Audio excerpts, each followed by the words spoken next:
क्या होगा अगर मैं आपसे कहूं कि आपके अंदर की सबसे विनाशकारी आवाज को चुप कराने का तरीका उससे लड़ना नहीं, बल्कि उसे एक हथियार में बदलना है। ये एक विरोधाभास जैसा लगता है ना? हम सभी को सिखाया गया है कि नकारात्मक विचारों से लड़ो, उन्हें सकारात्मक विचारों से बदलो। लेकिन ये एक ऐसी लड़ाई है जिसे आप कभी नहीं जीत सकते। ये आपके दिमाग के खिलाफ आपके दिमाग की लड़ाई है। आज हम उस लड़ाई को समाप्त कर देंगे।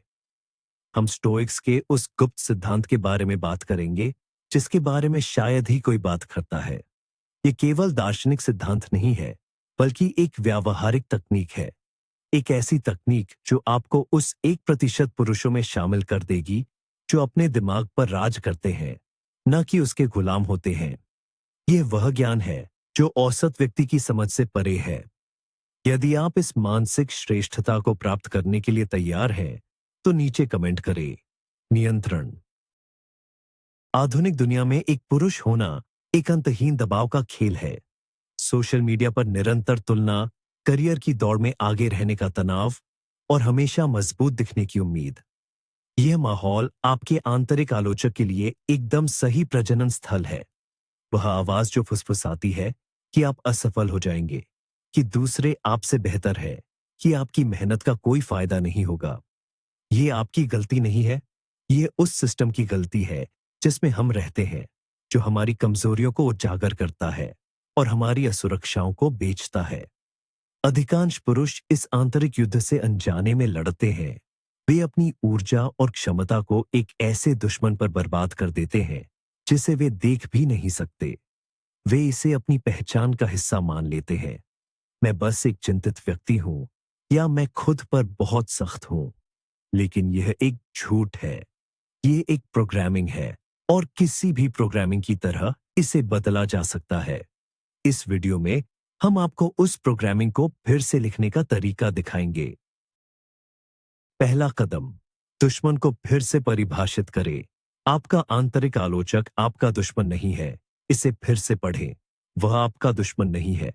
यह आपके मस्तिष्क का एक प्राचीन आदिम हिस्सा है। आपका उत्तरजीविता तंत्र जो गलत हो गया है। इसका मूल उद्देश्य आपको खतरों से बचाना था। उस चट्टान से दूर रहो, तुम गिर सकते हो। उस अजनबी पर भरोसा मत करो, वह तुम्हें चोट पहुंचा सकता है। लेकिन आधुनिक दुनिया में जहां शारीरिक खतरे कम है, यह तंत्र सामाजिक और मनोवैज्ञानिक खतरों पर केंद्रित हो गया है। यह प्रेजेंटेशन मत दो, तुम खुद को शर्मिंदा करोगे। उससे बात मत करो, वह तुम्हें अस्वीकार कर देगी। जब आप इसे एक दुश्मन के रूप में देखते हैं, तो आप इसे शक्ति देते हैं। लेकिन जब आप इसे एक गलत दिशा में काम कर रहे सुरक्षा गार्ड के रूप में देखते हैं, तो आप नियंत्रण वापस लेना शुरू कर देते हैं। यह मानसिकता में पहला और सबसे महत्वपूर्ण बदलाव है। अब आते हैं उस स्टोइक सिद्धांत पर जिसके बारे में बात नहीं होती। एपिक्टेटस ने कहा था, लोग चीजों से परेशान नहीं होते, बल्कि वे उन चीजों के बारे में अपने विचारों से परेशान होते हैं। यह स्टोइकवाद का मूल है। आपका आंतरिक आलोचक आपको चीजें नहीं देता है, यह आपको उन चीजों के बारे में विचार या निर्णय देता है। उदाहरण के लिए, यदि आपकी कोई डील फाइनल नहीं होती है, तो यह घटना तटस्थ है, लेकिन आपका आलोचक एक निर्णय जोड़ता है, तुम एक बुरे व्यवसायी हो। स्टोइक विधि इस निर्णय को घटना से अलग करना सिखाती है। आपको आलोचक की आवाज से लड़ने की जरूरत नहीं है। आपको बस उस निर्णय को अस्वीकार करना है जो वह पेश कर रहा है। यह मानसिक जुड़ों का एक रूप है। आप उसकी शक्ति का उपयोग उसी के खिलाफ करते हैं, सीधे टकराव से बचते हुए। यह वह सूक्ष्म अंतर है जो 99% लोग नहीं समझते हैं। इस तकनीक का नाम है संज्ञानात्मक दूरी या कॉग्निटिव डिस्टेंसिंग। कल्पना कीजिए कि आप एक नदी के किनारे खड़े हैं और नदी में पत्ते बह रहे हैं। हर पत्ता एक विचार है। आपका आंतरिक आलोचक चाहता है कि आप नदी में कूदे और हर नकारात्मक पत्ते को पकड़ने और उससे लड़ने की कोशिश करें। आप थक जाएंगे और डूब जाएंगे। संज्ञानात्मक दूरी का मतलब है किनारे पर खड़े रहना और पत्तों को बस बहते हुए देखना। आप पत्ते नहीं हैं, आप नदी नहीं हैं, आप पर्यवेक्षक हैं। जब आपका आलोचक कहता है तुम ये नहीं कर सकते, तो सामान्य प्रतिक्रिया होती है हाँ, मैं कर सकता हूं। यह लड़ाई है। स्टोइक प्रतिक्रिया है मेरे मन में एक विचार आया है कि मैं यह नहीं कर सकता। देखने कि कैसे दूसरे कथन ने आपको विचार से अलग कर दिया। आपने इसे एक बाहरी घटना बना दिया है, न कि अपनी पहचान का हिस्सा। तो आप इसे व्यावहारिक रूप से कैसे करते हैं? पहला कदम हास्यास्पद रूप से सरल लेकिन अविश्वसनीय रूप से शक्तिशाली है।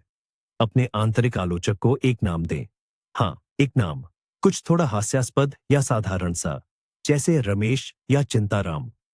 यह अभ्यास तुरंत उस आवाज को आपसे अलग कर देता है। यह अब आपकी अपनी आवाज नहीं है। यह रमेश की आवाज है जो फिर से शिकायत कर रहा है। जब आप काम पर कोई गलती करते हैं और आवाज कहती है तुम हमेशा सब कुछ गड़बड़ कर देते हो, तो आप खुद से लड़ने के बजाय बस ध्यान दें। ओह, रमेश फिर से अपनी राय दे रहा है। यह उस आवाज के अधिकार को छीन लेता है। एक सम्राट की आवाज में शक्ति होती है, एक शिकायत करने वाले पड़ोसी रमेश की आवाज में नहीं। यह तुच्छ लग सकता है, लेकिन ये आपके मस्तिष्क को फिर से प्रशिक्षित करने का एक गहरा मनोवैज्ञानिक हैक है। एक बार जब आप अपने आलोचक को एक नाम दे देते हैं, तो अगला कदम है उसे धन्यवाद देना। यह पूरी तरह से उल्टा लगता है, लेकिन मेरे साथ बने रहे। याद रखें, आपका आलोचक एक गलत दिशा में काम कर रहा सुरक्षा गार्ड है। उसका इरादा, चाहे कितना भी विकृत क्यों न हो, आपको बचाना है। तो जब रमेश कहता है, यह नया प्रोजेक्ट शुरू मत करो, तुम असफल हो जाओगे, तो आप मन ही मन कहते हैं, रमेश, मुझे बचाने की कोशिश करने के लिए धन्यवाद। मैंने तुम्हारी चिंता सुन ली है, लेकिन अब नियंत्रण मेरे हाथ में है। यह अभ्यास दो चीजें करता है। पहला, यह लड़ाई को पूरी तरह से समाप्त कर देता है। आप प्रतिरोध नहीं कर रहे हैं। दूसरा, यह आपके तर्क संगत वयस्क मस्तिष्क को प्रभारी के रूप में स्थापित करता है। आप स्वीकार करते हैं कि एक आदिम भयभीत हिस्सा मौजूद है, लेकिन आप उसे निर्णय लेने की अनुमति नहीं दे रहे हैं। यह भावनात्मक परिपक्वता का उच्चतम स्तर है। अब हम एक आम मिथक को तोड़ते हैं, सकारात्मक पुष्टि का मिथक। आपको अनगिनत गुरुओं ने बताया होगा कि अपने नकारात्मक विचारों का मुकाबला करने के लिए आईने के सामने खड़े होकर कहे, मैं शक्तिशाली हूं, मैं सफल हूं। समस्या यह है कि यदि आपका अवचेतन मन इस पर विश्वास नहीं करता है, तो यह केवल आंतरिक संघर्ष को बढ़ाता है।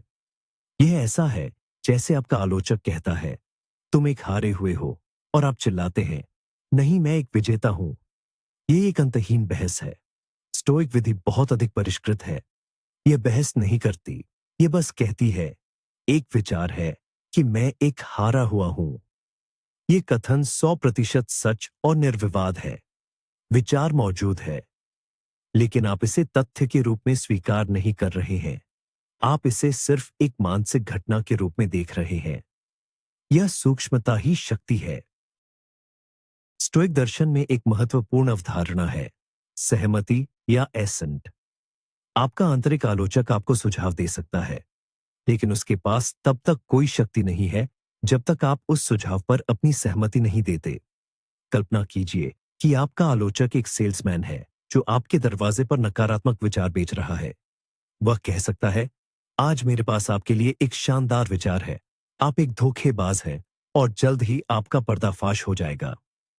आपके पास 3 विकल्प हैं, दरवाजा बंद कर देना, दमन, उससे बहस करना, संघर्ष, या बस कहना, मैं खरीदने में दिलचस्पी नहीं रखता। तीसरा विकल्प सहमति को रोकना है। आप विचार के अस्तित्व को स्वीकार करते हैं, लेकिन आप उसे खरीदते नहीं हैं। आप उसे अपनी वास्तविकता का हिस्सा नहीं बनाते हैं। हर बार जब आप सहमति को रोकते हैं, तो आप उस सेल्समैन को कम शक्तिशाली बनाते हैं। आइए इसे एक ठोस उदाहरण में देखें। मान लीजिए कि आप जिम में हैं और कोई आपसे ज्यादा वजन उठा रहा है। आपका आलोचक रमेश तुरंत फुसफुसाता है, देखो तुम कितने कमजोर हो, तुम कभी भी उसके जैसे नहीं बन पाओगे। गैर स्टोइक प्रतिक्रिया, या तो आप निराश हो जाते हैं, सहमति, या आप खुद को बताते हैं, नहीं, मैं मजबूत हूं। संघर्ष, स्टोइक प्रतिक्रिया, आप गहरी सांस लेते हैं और सोचते हैं, रमेश मुझे उस व्यक्ति से मेरी तुलना करने का सुझाव दे रहा है। यह एक अवलोकन है और बस। मेरा सफर मेरा अपना है। आपने घटना को देखा, आपने अपने आलोचक के निर्णय को देखा और आपने उस निर्णय को अस्वीकार कर दिया। आप अपनी योजना पर टिके रहते हैं। आपने बाहरी घटनाओं को अपनी आंतरिक स्थिति को नियंत्रित करने की अनुमति नहीं दी। यह अभ्यास में स्टोइकवाद है। एक और शक्तिशाली स्टोइक तकनीक है जिसे ऊपर से दृश्य या व्यू फ्रॉम अबव कहा जाता है। जब आपका आंतरिक आलोचक किसी छोटी सी समस्या को एक बड़ी आपदा बना देता है, तो इस अभ्यास का उपयोग करें। अपनी आंखें बंद करें और कल्पना करें कि आप अपने शरीर से ऊपर उठ रहे हैं, कमरे से ऊपर, शहर से ऊपर, देश से ऊपर, और फिर अंतरिक्ष से पृथ्वी को देख रहे हैं। उस छोटे नीले बिंदु पर 7 अरब से अधिक लोग हैं। प्रत्येक की अपनी चिंताएं और संघर्ष हैं। अब उस समस्या के बारे में सोचें जिसने आपको परेशान कर रखा है। इस ब्रह्मांडीय पैमाने पर वह कितनी महत्वपूर्ण है। यह अभ्यास अहंकार को मारता है और परिप्रेक्ष्य प्रदान करता है। आपका आलोचक छोटी छोटी बातों पर पनपता है। ब्रह्मांडीय परिप्रेक्ष्य उसे भूखा मार देता है। यह आपको याद दिलाता है कि आपकी अधिकांश चिंताएं आपके मन द्वारा निर्मित हैं। यह समझना महत्वपूर्ण है कि यह विधि भावनाओं को दबाने के बारे में नहीं है। स्टोइक्स भावहीन रोबोट नहीं थे, वे भावनाओं के स्वामी थे। दमन का अर्थ है अपनी भावनाओं को अनदेखा करना या नकारना। यह एक प्रेशर कुकर बनाने जैसा है जो अंततः फट जाएगा। स्टोइक विधि अवलोकन के बारे में है। आप अपनी भावनाओं को स्वीकार करते हैं, चिंता, क्रोध, भय, लेकिन आप उन्हें अपने निर्णयों पर हावी नहीं होने देते। आप कहते हैं, मैं चिंता महसूस कर रहा हूं। यह कहने से अलग है, मैं एक चिंतित व्यक्ति हूं। पहला एक अस्थायी स्थिति का अवलोकन है। दूसरा एक पहचान है। जब आप अपनी भावनाओं का निरीक्षण करते हैं, तो आप उन्हें जानकारी के रूप में उपयोग कर सकते हैं, न कि निर्देशों के रूप में। यह भावनात्मक स्वतंत्रता की कुंजी है। इस अभ्यास को अपनी दिनचर्या में कैसे शामिल करें? एक विचार जर्नल शुरू करें। हर शाम दिन भर में आपके आंतरिक आलोचक द्वारा दिए गए 3 सबसे बड़े नकारात्मक विचारों को लिखें। उदाहरण, तुमने उस मीटिंग में एक मूर्खतापूर्ण सवाल पूछा। अब प्रत्येक विचार के आगे स्टोइक प्रतिक्रिया लिखें। मेरे मन में एक विचार आया कि मेरा सवाल मूर्खतापूर्ण था। यह एक निर्णय है, तथ्य नहीं। मैंने स्पष्टता के लिए एक सवाल पूछा। यह अभ्यास आपके मस्तिष्क को एक नए पैटर्न में प्रशिक्षित करता है। यह आपको स्वचालित नकारात्मक प्रतिक्रियाओं से बाहर निकालता है और आपको एक सचेत, तर्कसंगत प्रतिक्रिया चुनने की शक्ति देता है। कुछ हफ्तों के बाद आप पाएंगे कि आप यह प्रक्रिया अपने दिमाग में वास्तविक समय में कर रहे हैं। एक और आम गलतफहमी यह है कि आंतरिक आलोचक को चुप कराने का मतलब है आत्मसंतुष्ट हो जाना।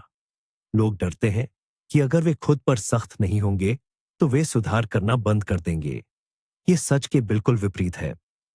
आंतरिक आलोचक आपको शर्म और भय से प्रेरित करता है, जो अस्थिर और विनाशकारी प्रेरक है। स्टोइक दृष्टिकोण आपको तर्क और आत्म जागरूकता से प्रेरित करता है। आप अपनी गलतियों को देखते हैं, न कि व्यक्तिगत विफलताओं के रूप में, बल्कि डेटा के रूप में। यह रणनीति काम नहीं आई। अगली बार मैं एक अलग दृष्टिकोण अपनाऊंगा। यह रचनात्मक है। आलोचक कहता है, तुम एक विफलता हो। यह विनाशकारी है। एक सच्चा स्टोइक निरंतर आत्म सुधार के लिए प्रतिबद्ध होता है, लेकिन करुणा और तर्क के स्थान से, न कि आत्मघृणा से। आइए असुविधा की भूमिका के बारे में बात करें।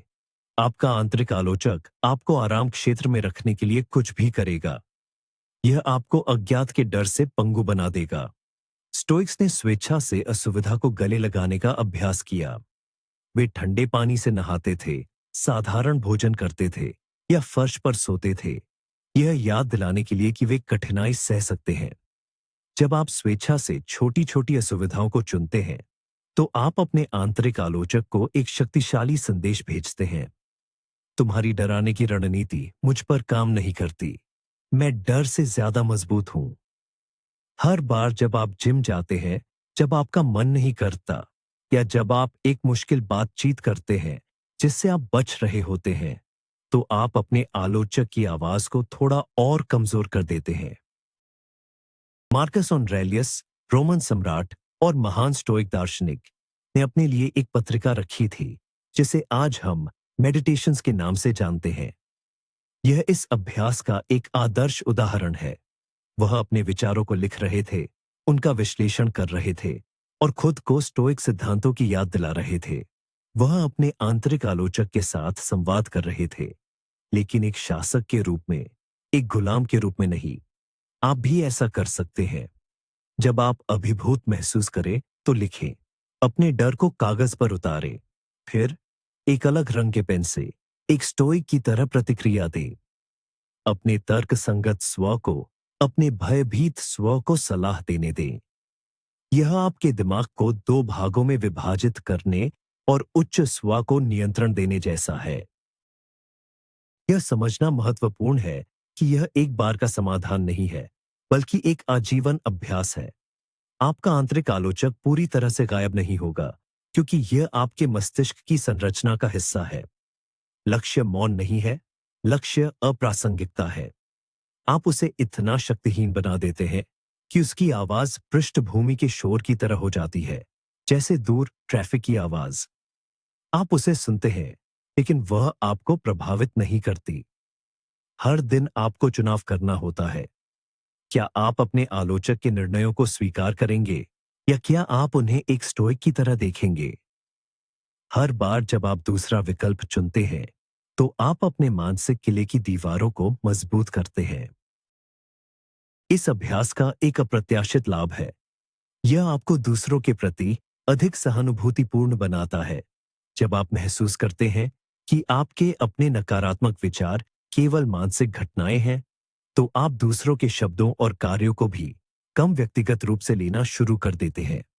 जब कोई आपकी आलोचना करता है, तो आप समझते हैं कि यह शायद उनके अपने आंतरिक आलोचक का प्रतिबिंब है। आप रक्षात्मक होने के बजाय जिज्ञासा के साथ प्रतिक्रिया दे सकते हैं। यह आपको सामाजिक स्थितियों में एक अविश्वसनीय लाभ देता है। आप शांत रहते हैं जब दूसरे भावनात्मक होते हैं। आप स्पष्ट रूप से सोचते हैं जब दूसरे घबराहट में होते हैं। आप कमरे में सबसे स्थिर व्यक्ति बन जाते हैं। समय की अवधारणा स्टोइक दृष्टिकोण के लिए केंद्रीय है। आपका आंतरिक आलोचक अतीत की गलतियों और भविष्य की चिंताओं में रहता है। यह शायद ही कभी वर्तमान क्षण में होता है। स्टोइक अभ्यास आपको वर्तमान में लंगर डालना सिखाता है, एकमात्र क्षण जहां आपके पास शक्ति है। जब आपका मन अतीत पर पछतावा करने या भविष्य के बारे में चिंता करने लगता है, तो अपनी सांसों पर ध्यान केंद्रित करें। अपने आसपास की 5 चीजों को देखें जिन्हें आप देख सकते हैं, 4 जिन्हें आप छू सकते हैं, 3 जिन्हें आप सुन सकते हैं। ये आपको अपने विचारों के तूफान से बाहर निकालकर वास्तविकता में वापस लाता है। वर्तमान क्षण आपके आलोचक के लिए एक अभेद्य किला है। याद रखें, आप जो उपभोग करते हैं वह आपके आंतरिक आलोचक को खिलाता है। यदि आप लगातार नकारात्मक समाचार, गपशप और सोशल मीडिया पर दूसरों के आदर्श जीवन को देख रहे हैं, तो आप अपने आलोचक को गोला बारूद दे रहे हैं। एक स्टोइक अपने मन के द्वारों का एक सख्त द्वारपाल होता है। वे ध्यान से चुनते हैं कि वे क्या पढ़ते हैं, क्या देखते हैं और किसके साथ समय बिताते हैं। अपने दिमाग को दर्शन, ज्ञान और उन लोगों की कहानियों से भरे जिन्होंने प्रतिकूल परिस्थितियों पर विजय प्राप्त की है। अपने आलोचक को भूखा रखे और अपनी आत्मा को पोषित करे। यह केवल रक्षा खेलने के बारे में नहीं है, यह एक मजबूत आंतरिक दुनिया बनाने के बारे में भी है जो बाहरी नकारात्मकता के प्रति प्रतिरक्षित है। यह प्रक्रिया आपको एक मौलिक सत्य की ओर ले जाएगी। आपका मूल्य आपके प्रदर्शन या दूसरों की राय पर निर्भर नहीं करता है। आपका मूल्य अंतर्निहित है। आपका आंतरिक आलोचक आपको यह विश्वास दिलाना चाहता है कि आपका मूल्य सशर्त है। यदि आप सफल होते हैं तो आप मूल्यवान हैं। यदि आप असफल होते हैं तो आप बेकार हैं। यह एक झूठ है। स्टोइक्स का मानना था कि एकमात्र सच्चा अच्छा गुण है या तर्क और प्रकृति के अनुसार जीना।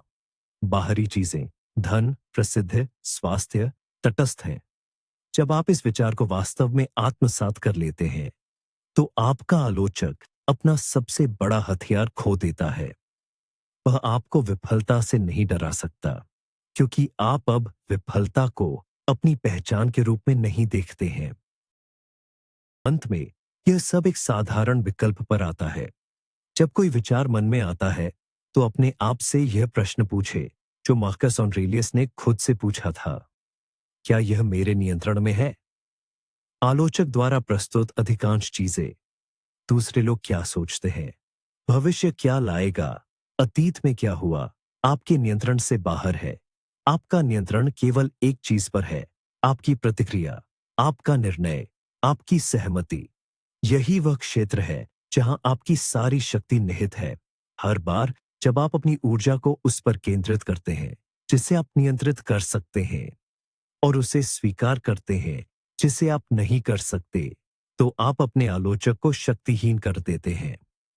आप एक गुलाम की तरह प्रतिक्रिया करने के बजाय एक सम्राट की तरह कार्य कर रहे हैं। यही स्टोइक मार्ग है। तो हम आज कहां पहुंचे हैं? हमने सीखा है कि आपके आंतरिक आलोचक को चुप कराने का रहस्य उससे लड़ना नहीं है, बल्कि उसे समझना, उससे दूरी बनाना और उसकी शक्ति को छीनना है। आप अपने आलोचक को एक नाम देते हैं। आप उसके इरादे के लिए उसे धन्यवाद देते हैं। आप उसके द्वारा प्रस्तुत निर्णयों पर अपनी सहमति को रोकते हैं। आप अपने विचारों के पर्यवेक्षक बन जाते हैं, न कि उनके कैदी। यह एक मानसिक बदलाव है जो आपको प्रतिक्रियाशील प्राणी से एक सचेत निर्माता में बदल देता है। असली शक्ति भावनाओं को खत्म करने में नहीं, बल्कि उन्हें समझने और सही दिशा देने में है। अब आप उस शांत केंद्र के मालिक हैं जिसके चारों ओर अराजकता घूम सकती है, लेकिन आपको छू नहीं सकती। यह ज्ञान आपको उन 99% पुरुषों से अलग करता है जो अपने ही मन के बंधक बने रहते हैं। देखने के लिए धन्यवाद। यदि इस वीडियो ने आपको मूल्य प्रदान किया है, तो उस शक्ति के निर्माण में दूसरों की मदद करने के लिए चैनल को सब्सक्राइब करें और इस वीडियो को साझा करें। अब मैं आपके लिए एक प्रश्न छोड़ता हूं। आज से आप अपने आंतरिक आलोचक को क्या नाम देंगे? नीचे कमेंट्स में बताएं।